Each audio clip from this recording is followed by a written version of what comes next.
Tanuja also welcomes us Shivani, and we all also welcome together.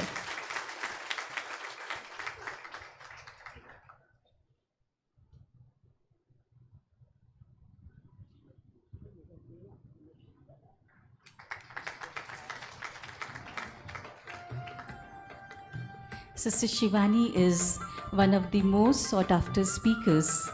आज हम सभी उन्हें सुनना चाहते हैं और बहुत सिंपल रूप से बहुत बड़ी बड़ी बातें जो हमारे जीवन से कनेक्टेड हैं और हमें लगता है कि जब हम आपको सुनते हैं तो हमें लगता है कि वो यही तो मैं सोच रही थी and this was going in my mind, this was going to be with me, और ऐसा हमें लगता है कि यही तो मेरे साथ हो रहा था और ऐसी सब बातें प्रैक्टिकली आप हमारे सामने रखती हैं.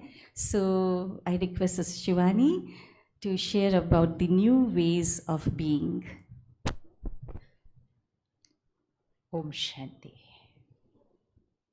Let's take a minute of silence. Reflect on the 2 days that we've been here. We've already learned a lot about a new way of being once I return from here.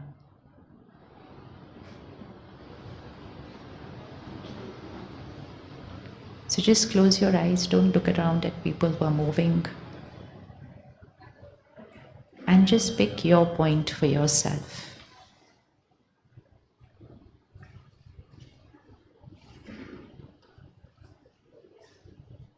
With everything that you have seen, what you've heard,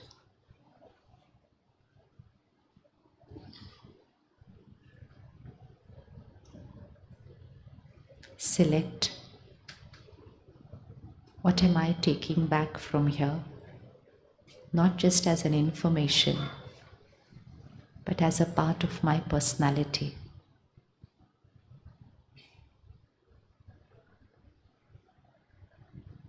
Be very specific. Don't keep it generic. Specific. What am I taking from here?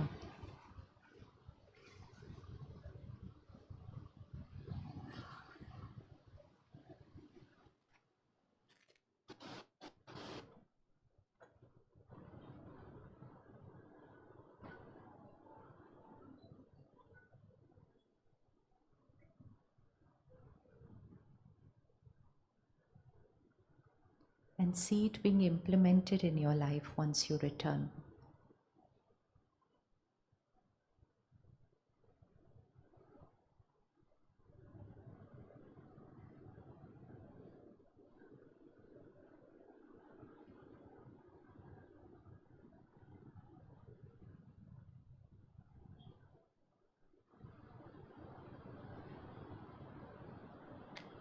Om Shanti.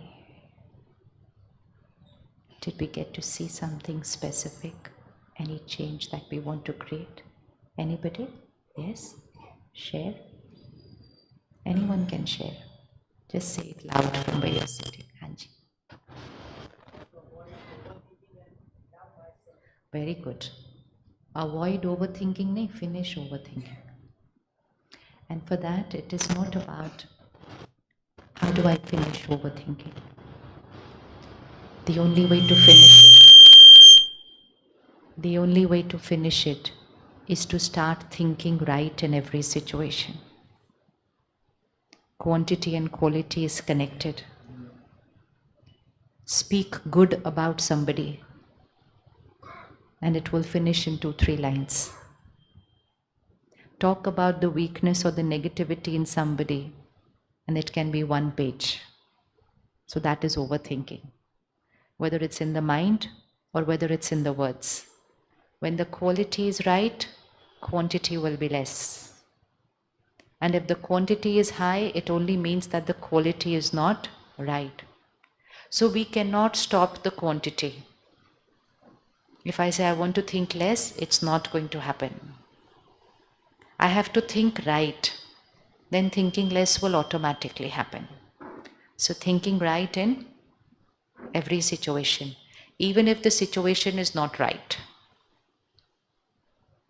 even if the people are not right, What brother shared as an example right now, someone was putting obstacles in his professional life.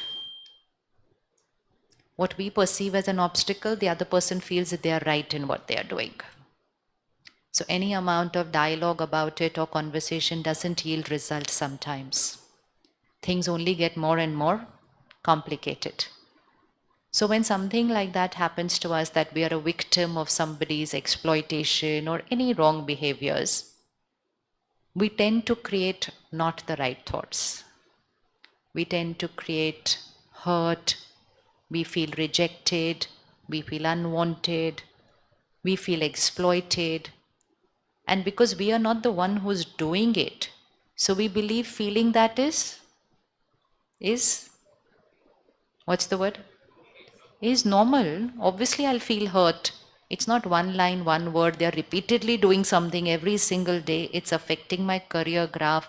It's affecting my mood when I'm working in that office. I don't feel like working in that place. So sometimes because of this, we even come up to the decision of not working in that place anymore. And we're not happy working there with those people. But how many offices will we change? Because wherever you go, you will find someone who's unwell. Aren't they unwell to do that? They're physically fine, they're mentally fine, but they're emotionally unwell. Anyone who lacks in happiness, who lacks in self-respect, who feels insecure just by you being around them, is unwell. And when they are unwell, they will keep doing something. And the era that we are going through, which is called Kali Yuga, it means a lot of souls will be unwell.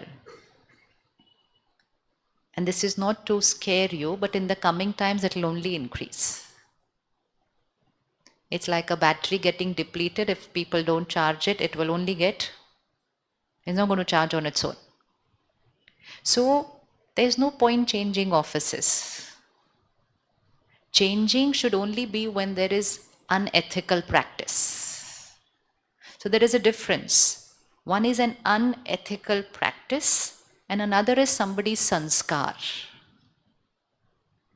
Sanskar, we have to learn what to do with it. Unethical practice, we will not stay for a single day. Because being a part of anything unethical will become my karma. But we sometimes tend to do it the other way around. Oh, what to do, the system is like this, ye hai, wo hai, and we kind of adapt to it. But when it comes to sanskar, we say, how can I adjust with it? So the knowledge as to when to adjust, when not to adjust.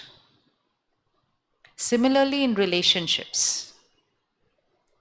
When we get used to changing, then we also change spouses. Seems very easy nowadays. 5-10 years back, when couples came to talk about what they were going through, they would say, oh, this is happening, this is happening, this is happening. Okay. Now, it's very simple. I just don't want to live with them. What's the reason? Nothing. I don't want to live with them. Well, there has to be a reason. I'm not getting anything from them. So if I'm not getting anything from anybody, why should I be there? So these are signs where I, the soul, has started becoming very hollow, shallow. I have got into relationships only to get, but relationships were not meant for getting. Relationships were meant for giving. And especially the generation which grows up now, and so you have to take care for those of you who are parents. How many of you are parents already? Big number. So take a lot of care and prioritize very clearly for your child. Because we work very hard, we earn very well, we're able to give them almost everything that money can buy. Everything which we as children got it with a little struggle, they get it very easily.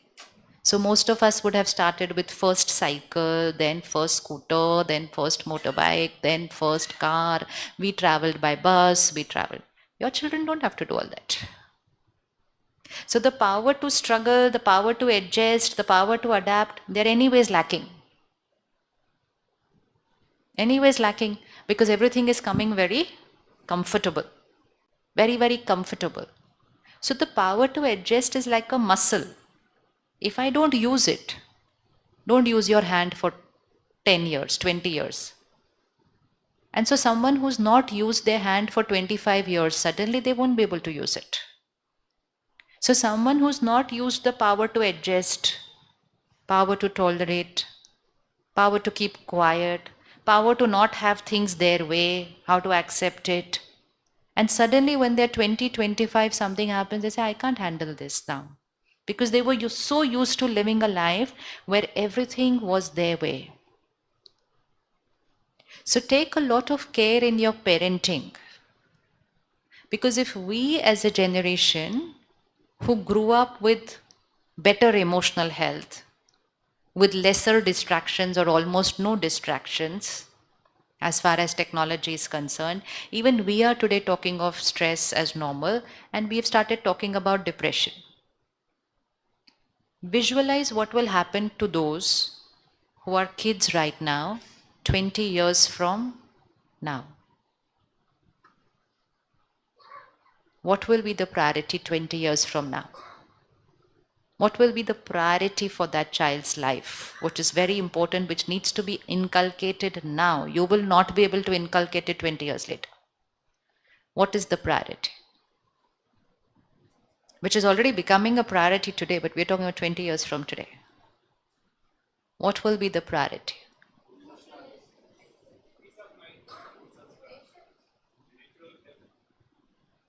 Strong minds. Very, very strong minds, which means very, very high EQ. Post-COVID, organizations have started talking about EQ. But COVID over and we tend to go back into. But in the coming times, it will be less about which college you've passed out from. It would be less about how much you excelled there. They'll say, you come, we'll train you all that, but come with the... Because that is something that can be taught. This is something they have to come with. And what is that? The power to face situations, the power to be in a team, the power to adjust, the power to. So when as an individual we started moving away from living in big joint families to smaller families to nuclear families, and now preferring to live single. Me, my phone, my laptop and my dog. I don't need anybody. So we thought this is very happy life. I don't need anybody. But what was happening? My power to adjust not getting used. Because I don't have to adjust with my dog. My dog adjusts with me. That's why people are so happy with their pets, because they don't have to adjust. They don't have to, whenever they come, they're so happy. The pet is so happy seeing them. That's very nice. Because you have a pet which is giving you unconditional acceptance and love. But you don't have a human being around you who's giving you unconditional happiness and love. So you prefer the... And we thought this is going fine, but it's not. Because our powers will stop getting used. And if they stop getting used, we will not have the power to face any situation. Post-COVID, mental health issues rise. Post-COVID, divorce rise. What did all this have to do with COVID? What did it have to do with COVID? Nothing. But what did it all have to do with? My way of thinking. Before COVID, how many of you had desired that I would love to be at home, not have to travel, not have to